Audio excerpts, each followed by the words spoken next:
Good morning, Rabbi Isai.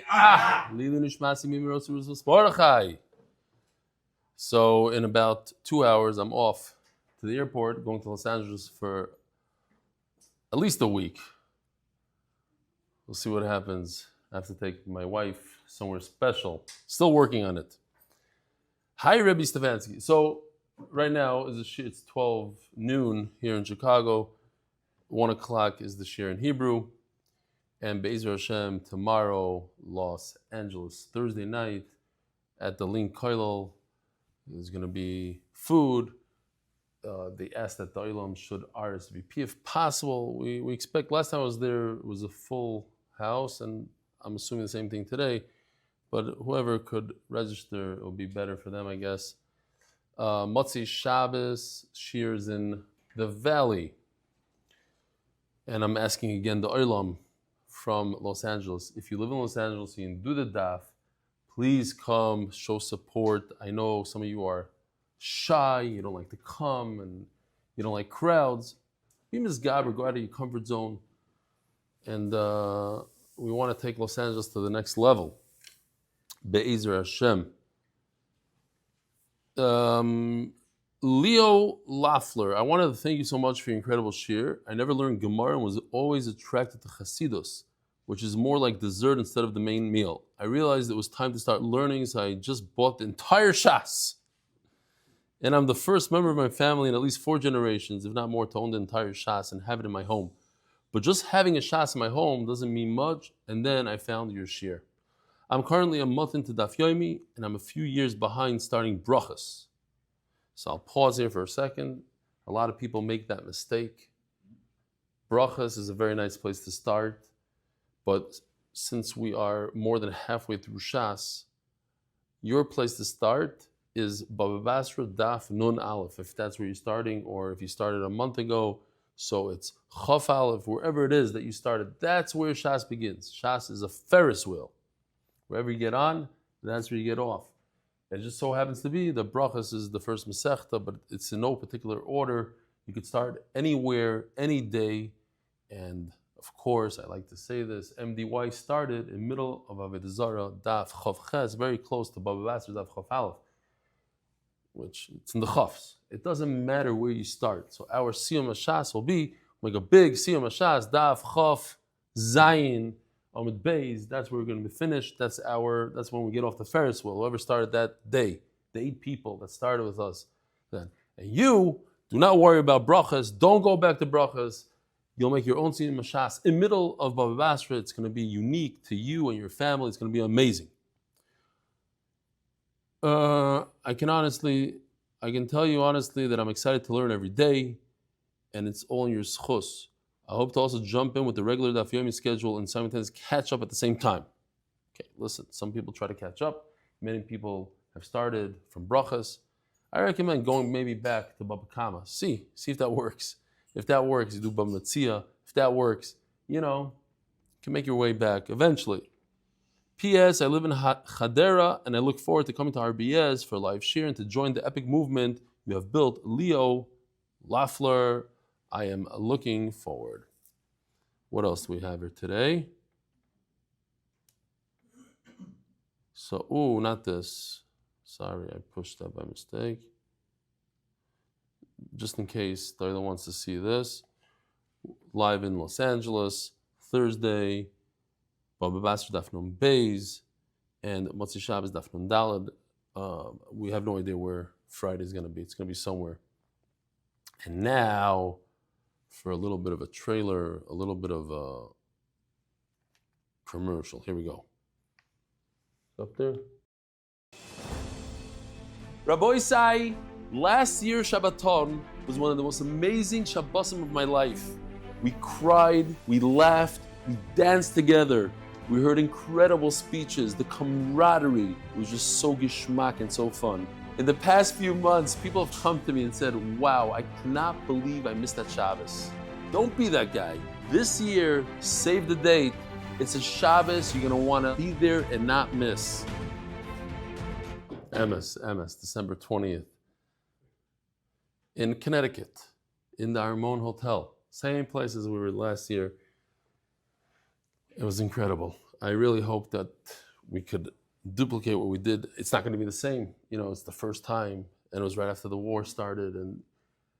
But just the olam together, the achdus, we had so many Hasidim, so many non-Hasidim, so many Sfardim and Ashkenazim and Avreichim. It was incredible.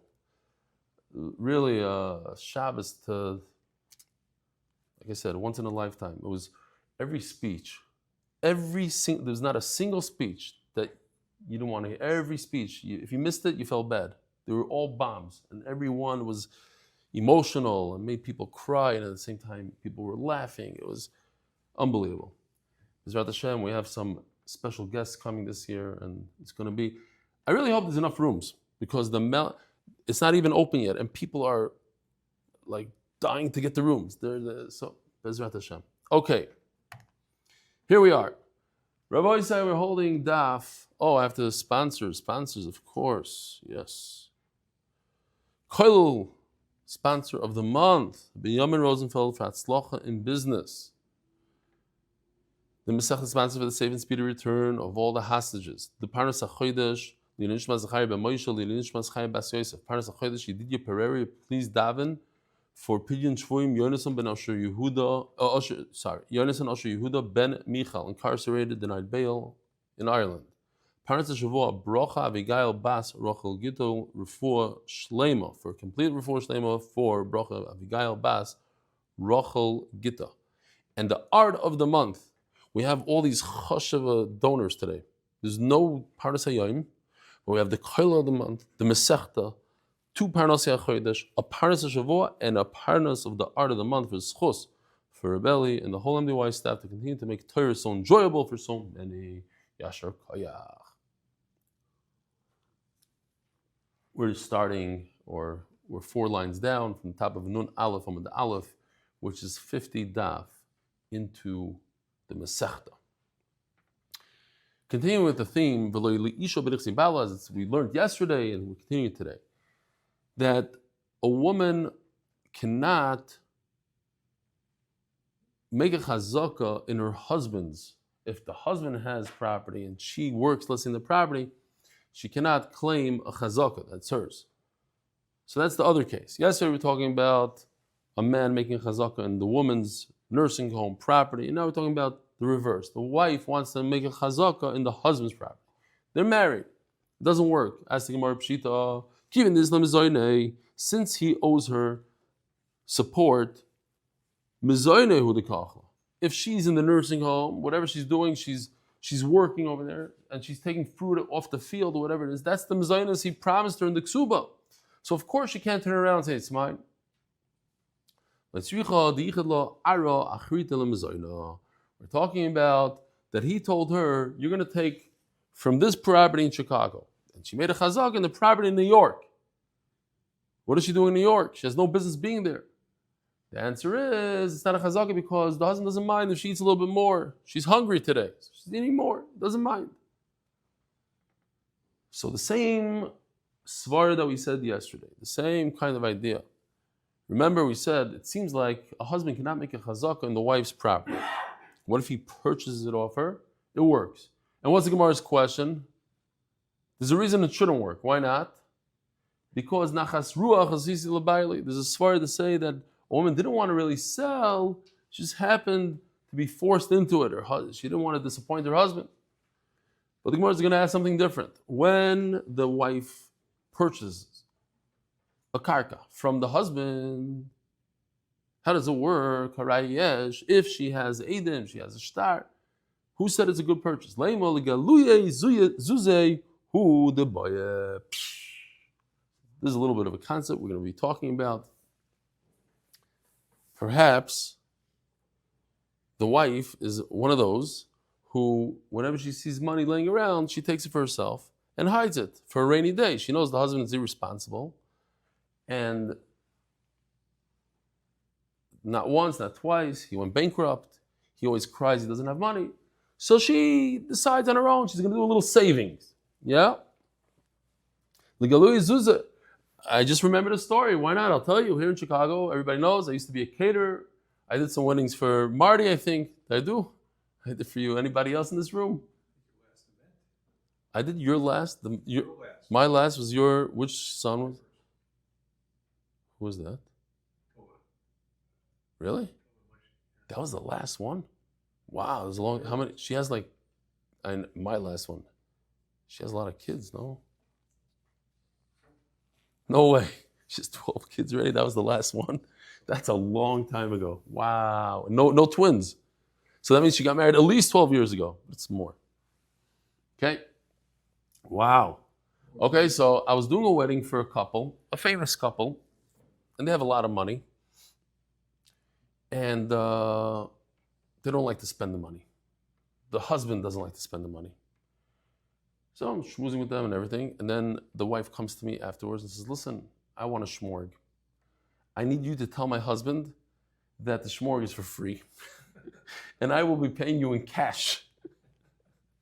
I'm telling you a true story. I don't know what I did. I do know what I did, but I'm not going to tell you what I did. I don't know if it's halachically appropriate or not.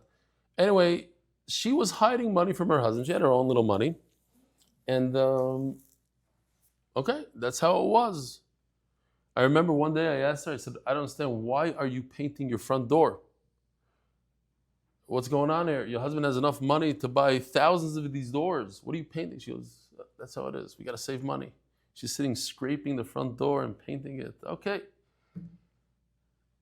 Big veer. Legaluya Zuzah. A husband sometimes wants to do discovery. He wants to discover whether there's, we actually have a 2D animation from Yoshi, and this is very special, this one. Why? Because this one was made Motzei Tisha B'Av, 2 in the morning. And I was speaking about it yesterday. The sacrifice that all of you made. A lot of people came here last night at 10:30, and they were here till 11:30, 12. And in Eretz Yisrael also, the guys were working late hours because they couldn't really do much on Tisha B'Av. So here it is. My dear wife, do you want to buy this field?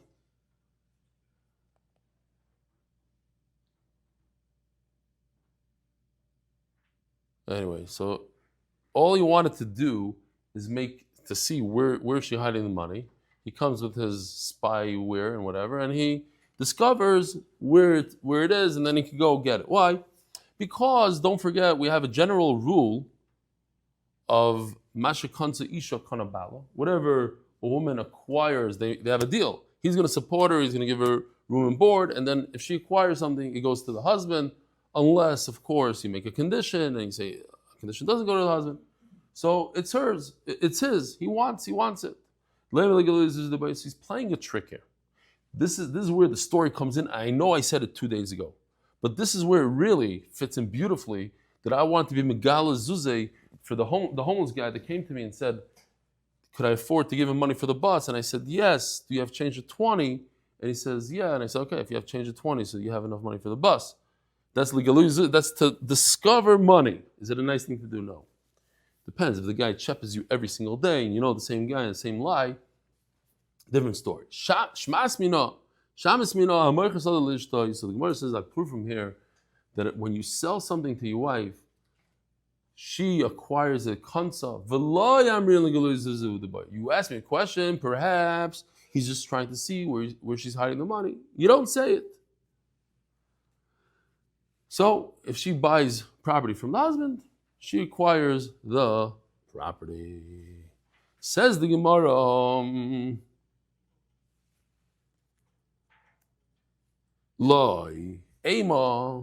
No, it's not a good raya. Haraya yesh b'shtar matana. We're talking about, if you want to infer, there's a raya. Haraya. You said that a woman cannot make a chazak in her husband's property, but if there's a raya, if she bought it legitimately without a chazaka, she just bought it, then it's hers. But maybe the husband was trying to discover where the money is. The answer is no, legitimately with a shtar matana. He gave it to her as a gift. That she doesn't require chazaka. And the reason why that is because by shtar matana there's no money. So you cannot say, oh, I gave you a gift because I want to see where you hide the money. There's no money involved. Well, money involved is no legalu zuzay, and therefore it's 100% hers from the diuk from the Mishnah. When is it not hers? When there's a chazaka. When is it not hers? When he wants to discover money. Maybe.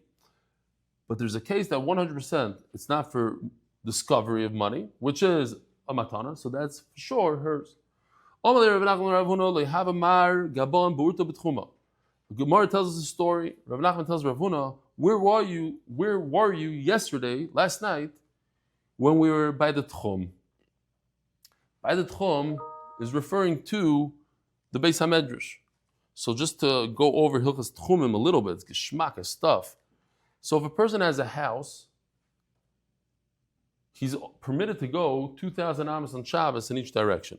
Walking, you're not allowed to walk out of your house without an Eruv. You're not allowed to walk past 2,000 amos. Now, there's a trick, and that's called Eruv Tchumim. You put down a challah, you put down a meal, approximately 2,000 amos away from your house, and that extends the 2,000 amos to 4,000 amos. How does it work? Because in this case, right over here, the guy puts a challah down at the green line, 2,000 amos away from his house, and therefore we consider the challah his real house. His rishus is where the challah is. So now the 2,000 amos goes in each direction of the challah. 2,000 amos forward and 2,000 amos back to where the house is. Typically speaking, you could walk 2,000 amos in all directions of the house. Now we're stuck. You cannot walk 2,000 amos from the other direction of the house. Let me show you what I mean. You can only walk in this direction. Why? Because now your new house is the challah. So you get 2,000 amos from this way and 2,000 amos that way. The end, where's the end of the 2,000? By your house. The real house is the end. Your fake house, the one that you're pretending is your house, is where the challah is. So therefore, there's a red line drawn on the other side of your house. You can't even walk 1 inch in your backyard or the side yard. Yeah? Understood? Okay, that's not our sugya, that's Erevin. You said Erevin 101? Okay, Erevin 101. Yesterday, Reb Zalman Twersky in the Hebrew shir, he said, Erevin was my favorite Masechta. A lot of people think that Erevin is super difficult. But Eli Dykman and Rabbi Zalman Twersky now, they're saying, no, it was super easy. There was over 700 pictures back then. The new, next time around Beis Hashem, there'll be double that and more, and with the animation with that.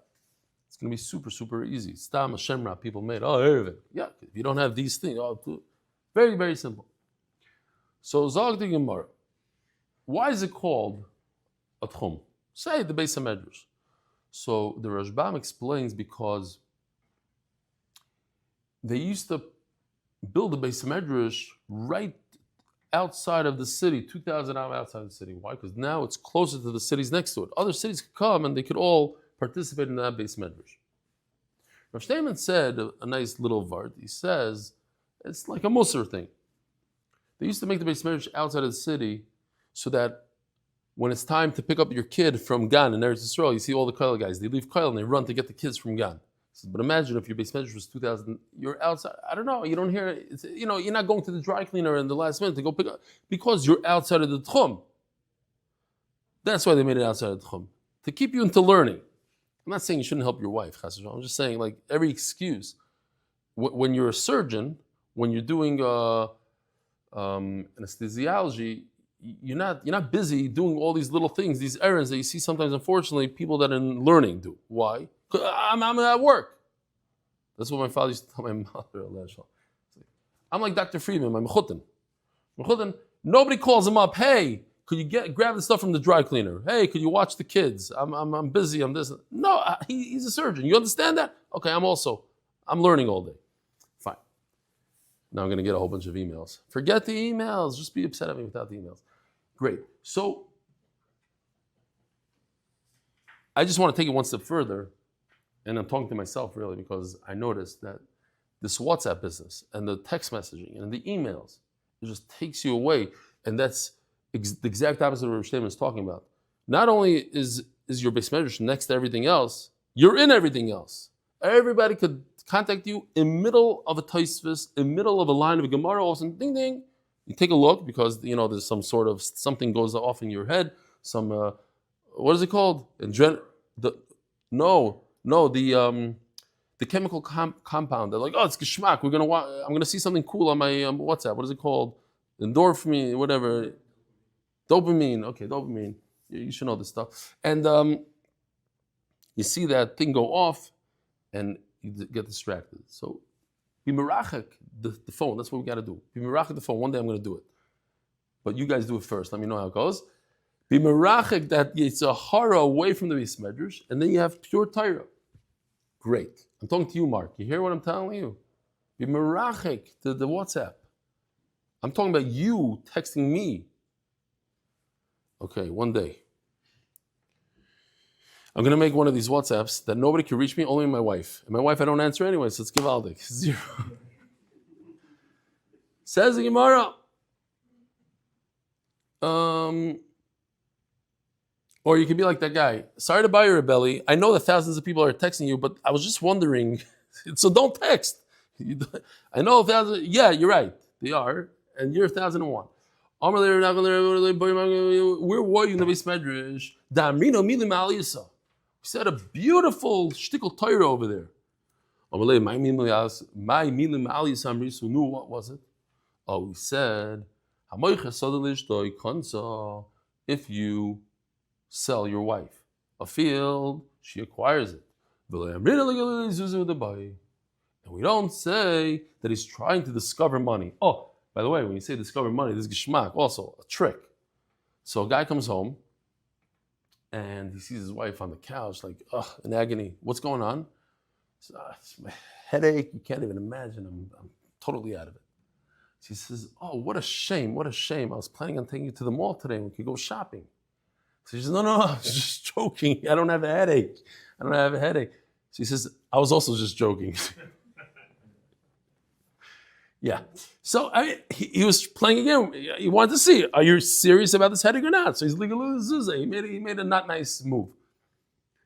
Says the Gemara, Omar le pshita. What's the big chiddush that a wife could purchase a piece of real estate from the husband? Even if you remove the actual money from here, wasn't there a star here? We learned if you have property that has an achrayus. What's achrayus, Rabbi Yisai? Real estate. How do you purchase real estate? B'kesef, b'shtar, b'chazaka. What happened? Oh, maybe he's doing the air conditioner? I see it's going up a little bit. It's almost at 75. Ariel, you want to help him out? Maybe show him how to do it. Might be broken. Might need a battery over there. Anyway, here he is. Yeah, the air conditioner? It was off? Oh, I hear it. Shkoyach. I was getting a little hot taka. It's almost at 75. It's going up. Okay. You hear Dr. Dalber. What's the chazim shesh l'machrayis? Real estate. Karka. Nickname bekesef. You can purchase with money. Ubishtar with the document. Ubechazaka.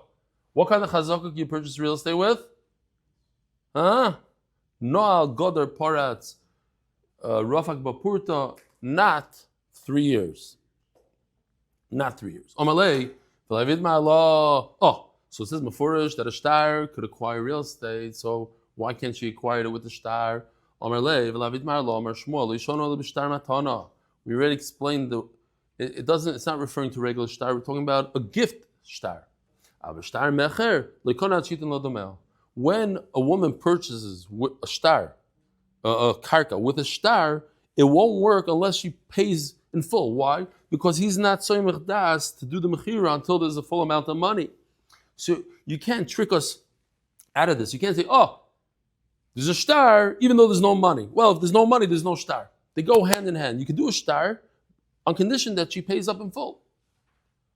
Says Gemara, but didn't we say on that, b'shtar ketzad, kosav lo yalani or yalacheres, another 2 a.m. picture. This is a piece of toilet paper. You write a star in the toilet paper. That's okay. Ava pisha imbo shava pruta, even though it's not worth a cent. Sadi mechurla. It says mefurish the word mecher. So we're talking about a star mecher, not a star matana. Why are you telling me we're talking about a shtar matana? When it says mefurish in the Brayso, shtar mecher. It works without money. Sadik nuyalach. Hayrezi mechur nasuna. Oh, says the Gemara, you forgot the whole sugi, you forgot the question, you forgot the answer, you forgot the other question, you forgot the raya. He himself who asked the question answered the question. So there is an exception to the rule. When a person sells a piece of property which is so bad, it's so terrible, you're waiting for a buyer for the longest time, nobody wants to buy it. It's mamish, a messed up field. It doesn't produce, it just costs you taxes, everything. Comes along an unsuspecting guy, maybe a suspecting guy, he knows. You tell him because he can't be a ganav. So you tell, and he says, okay, I want to buy it. What do?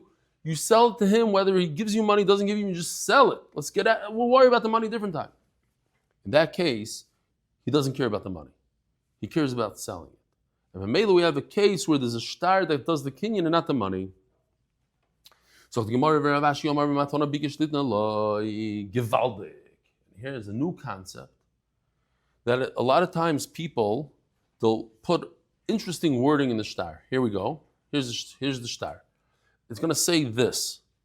Sadi mechur lach v'gam nesunoti alecha. It's sold to you and it's also a gift. Why? Why would you write such a thing? You're asking me that it says mefurish that it was sold. I'm telling you no, it's a gift. So why does it say anything about sale? Because I want to make it good for you. You're my favorite nephew. I'm giving you a piece of real estate. I'm concerned that one day someone's going to come and say, hey, your uncle owed me money, so they're going to grab it away from you. Now you're going to be upset at the uncle. You're not going to say Kaddish for the uncle. You got to be the good uncle, the American rich uncle. So what am I going to do? I'm going to give you a piece of real estate that has a guarantee to it. Instead of writing guarantee, I write in the shtar, not that it's matana, but it's a mecher. So anytime I sell you something, you always come back to the owner and say, hey, replace it. It was just taken away from me. That's why I wrote the lashon of mechira, to give it a guarantee. To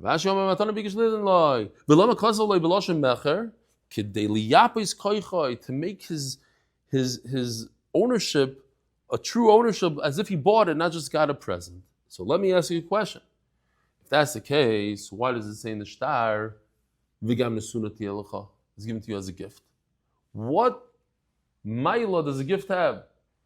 What advantage is there in the shtar that's a gift? You already said it's a sale. Sale is great because now the nephew can go and get a new field if anybody grabs it from him. But why would it say something about a gift? The answer is because it's something called a bar mitzvah. What's a bar mitzvah? If you purchase something from somebody, the next door neighbor has the rights. What is it called? What rights? Right of first refusal, something like that. It's not really refusal. Yeah. He has rights to purchase it for the price that you're offering. Why? Because he has a tractor and he's plowing the field. He doesn't want to put the tractor every day on a trailer and bring it to the other field that's far away. You're selling the field, now it's much easier. You have to be a mensch to the neighbor. Okay, it's not a doraisa, but that's the halacha. He has right of first refusal. That only works when somebody's purchasing the next door neighbor's property. But what if he got it as a gift? Here, like in this picture, it's a gift with a bow. So you can't tell the receiver of the gift, hey, go get a gift somewhere else. No, this is where the gift is. It's right here. It's a one-time thing. So Mela, I put in the shtar, I say it's a gift. So it's a gift. The guy on the left, the shachin, the neighbor on the left, he cannot tell you, hey, get lost, go find it somewhere else. I want it. Because it's a gift. So we're dancing on two chasnas. On the one hand, it's a gift, which it is. So there's no bar mitzvah. On the other hand, if the guy that gives the gift, the noisin, he owes money to somebody and somebody comes and grabs the field because it has zechrayas, the makabel, the guy with the shleikis, the guy with the suspenders, he receives another field instead of it. Why? Because in the shtar it says that it's a purchase. Meisvei. You do the same thing with the wife. You sell it to her, you want to get, and you also say about 100%. That's coming up. Very good. Says Gemara Meisvei, love a a person borrows money from a slave and then he redeems him. He lets him loose. Redeem is not the right word. He frees him. Mina isha v'girsha, he borrowed money from a woman, his wife, and then he divorced her. Ein lan olav klum. They can't come after him for anything. Why not? What's the svar? What could the logic possibly be? My time. Yeah, you see the svar is true. There is a concept of discovery.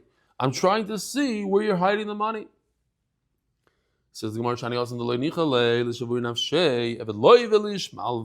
no, the reason is different because it's logical to say that the person doesn't want to be a slave to his wife, a slave to his slave. And by borrowing money, you become a slave. Yeah? By borrowing money, you become Eved Leiba, you become a slave. When you borrow to the Leish Malva, to the person that lends. The story about Rabbi Yankiv and Reb Gershon Edelstein. I think, let's just say Reb Yaakov lent money to Reb Gershon. One of them lent to the other. And he said, oh, great, now you become, I just acquired myself a Talmud Chacham slave by lending you, because he said, hey, you have 2 shekel on you, I want to buy a drink, whatever it was. He says, and now you're my slave. So he says, no, because it says, so in fact it's reverse. Okay, whatever. Ayin Sham. Shalgar Avuna Baravin. Hamoicher Soda Leishtoi Kansa. Says Ravuna Baravin, he sent it. Hamoicher Soda Leishtoi. If you sell real estate to your wife, Kansa, she acquires it. Ubal Oichel Peris. So this is very super interesting. You sold the field to your wife, but you still get to take all the profits. Okay, so you made an extra buck on it.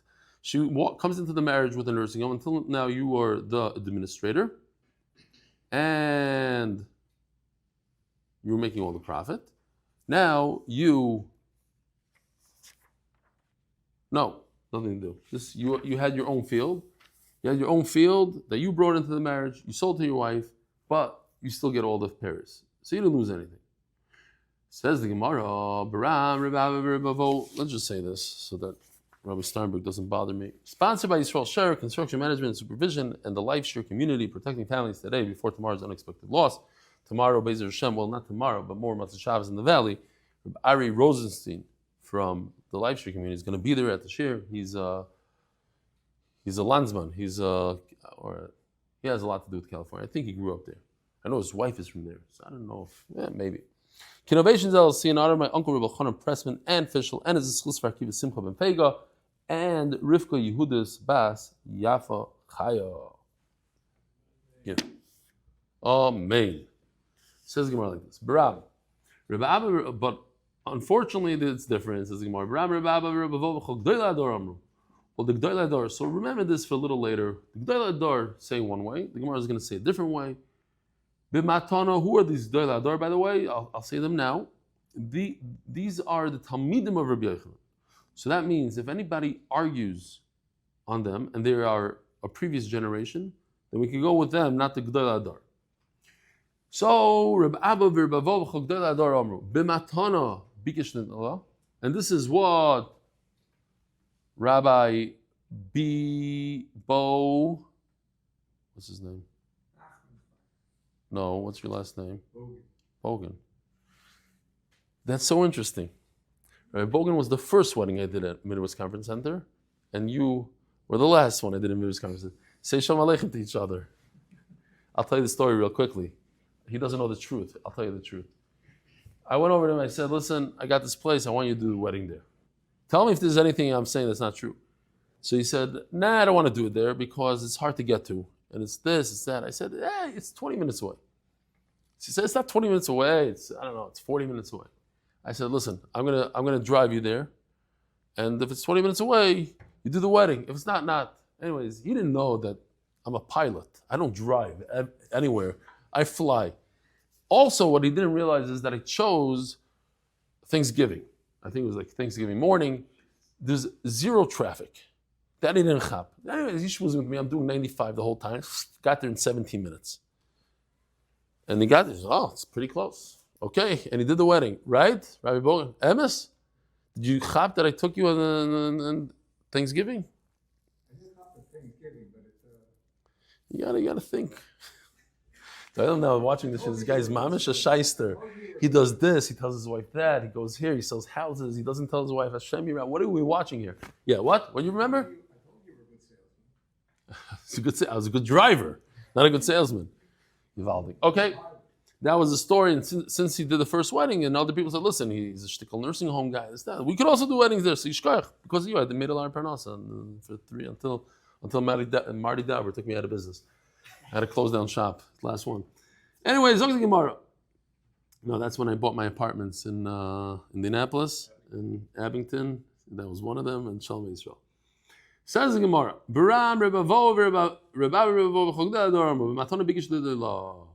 This is what Rabbi Bogan was saying. That what? The truth is, the husband could say, I try to give my wife a gift.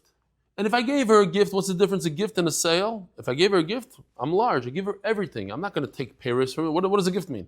Oh, I'm going to give you a gift, but I take all the profit. That doesn't work. Give you a gift. So no, why did he say that it's a sale? You see, he chapped this on Amud Aleph still. He says, to make her position stronger, that if a Baal Chayv comes and takes away the field, he, the husband, nobody's going to lose here.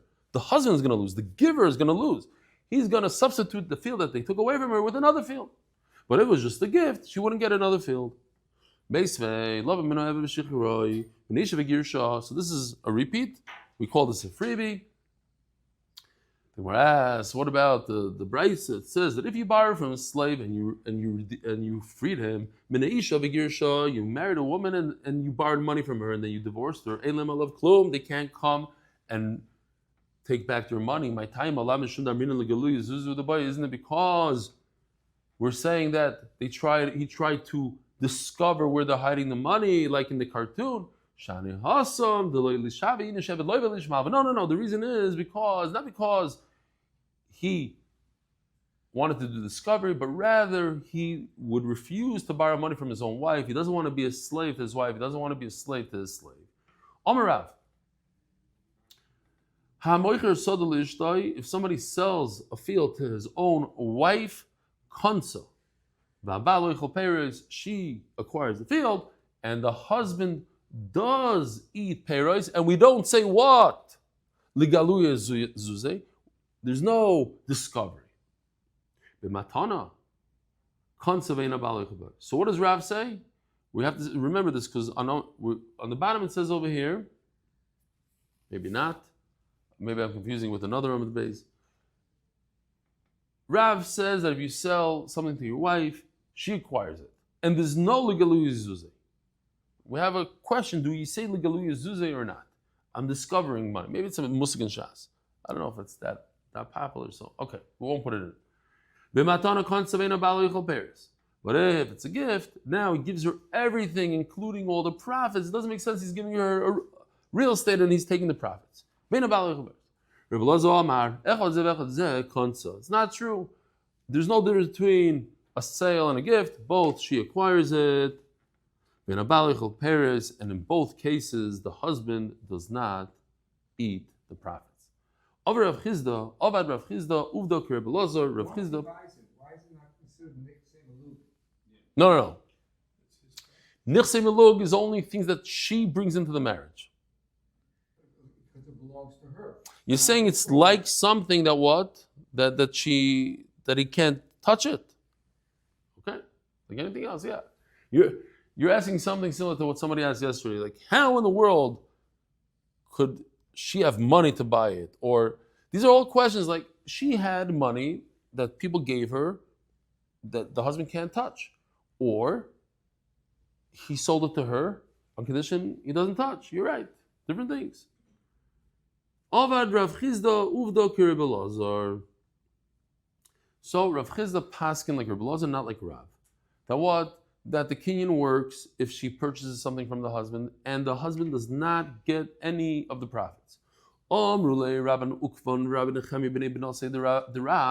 The grandchildren of Rav, they're sticking up for the grandfather, but they're not biased. They told the Rav Chizda, you left the greatest va'avid kizutrin, you're going to go with the lower one. In other words, our grandfather Rav is Gala Adar. There's no argument that Rav was a Tana Tanu Polig, he's the first Amoira, he's Galadar. And you're going to go to a later generation, to a Talmud of his, and you did like your Zutra. Now, what about the fact that all the G'dayla Adars is on top of the Amud, that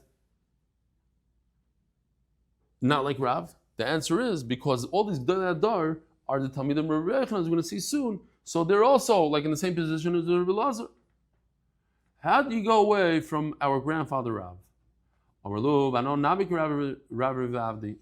also doing like a Galadar.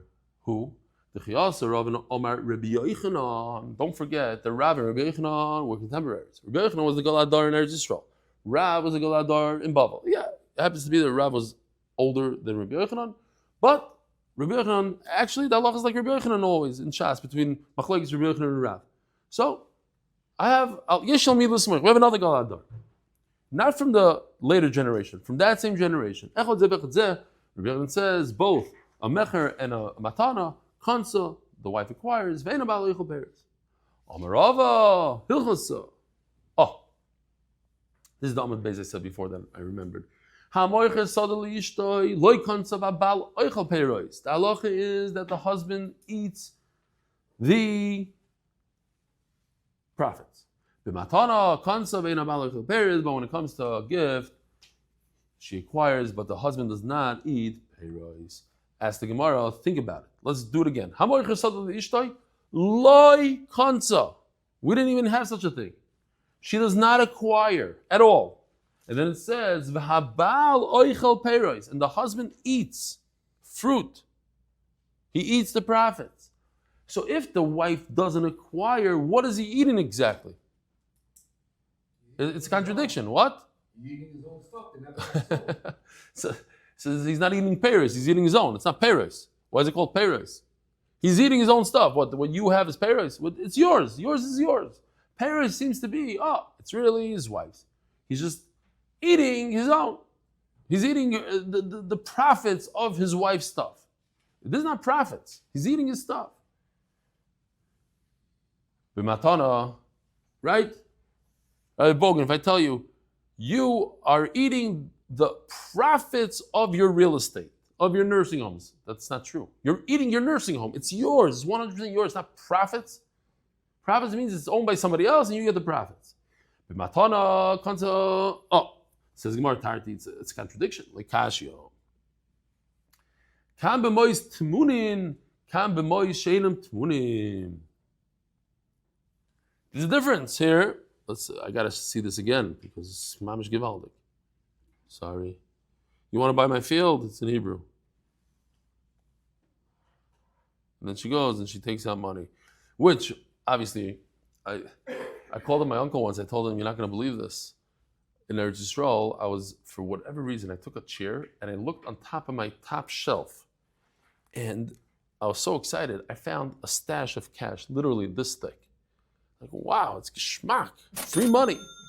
And then I realized, you shaita, and you put it there 2 years ago, and you forgot that you put it there, which happened to me literally this week here in Lincoln.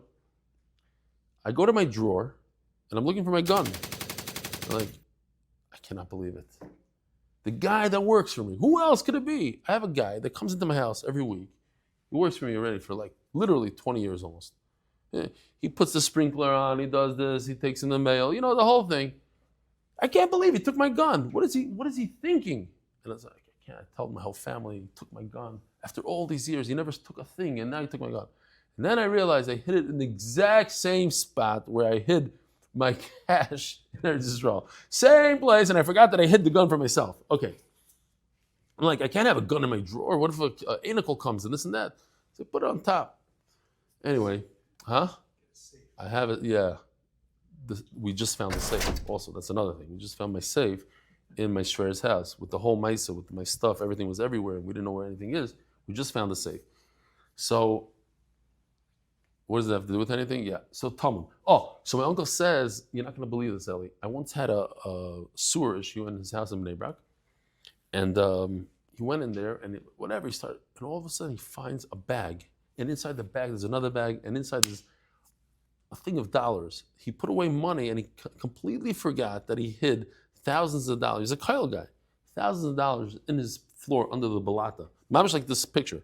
It's in the balata. Here's a question. Where in the Torah is there a place that talks about removing a balata and taking something out of the balata? It's in the Torah, not in Tanakh. I'm just thinking about it now. All these guys are screaming on the screen. Anyways, by a saita, where did they get the dirt from? They lift up in the Beis Hamikdash, they lift up a balata. It doesn't say that entire, but they open it up and they scoop out dirt and they put it into the Mayim HaMarar. Anyway, says the Gemara, there's a big difference whether she's hiding cash and therefore there's a good reason to believe that the husband is doing what? Discovery, legaluy, and in a case where she's not hiding the cash. Obviously, I have to say the story, the very, very famous story, where I don't remember the Musar Haskell. You'll have to remind me the Musar Haskell. This woman had a little safe next to her bed, and she never let her husband see what's inside. So anyway, the husband was very, very curious. One day he couldn't control himself, and he broke into the safe. And in the safe, he finds $100,000 and a dozen eggs. So what's going on? You don't know the story? It's a famous, world famous story.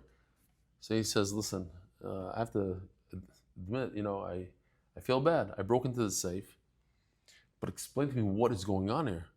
$100,000 and eggs, like what's the connection? She goes, the eggs, every time you yell at me, you embarrass me, I put one egg in the safe. She says, very good, but why $100,000? She says, well, every time I have 12 eggs, I sell them.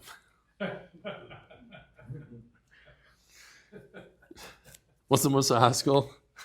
Don't yell at your wife. I don't remember what it was. Don't be upset at your, like, people are counting. Hashem's counting. I don't know. You'll all come up with your own thing. But you're not going to believe this. Rabbi Sai, have a wonderful day, and I'll see you Be'ezer Hashem in Los Angeles. B'mehira b'yameinu, if Mashiach doesn't come until then.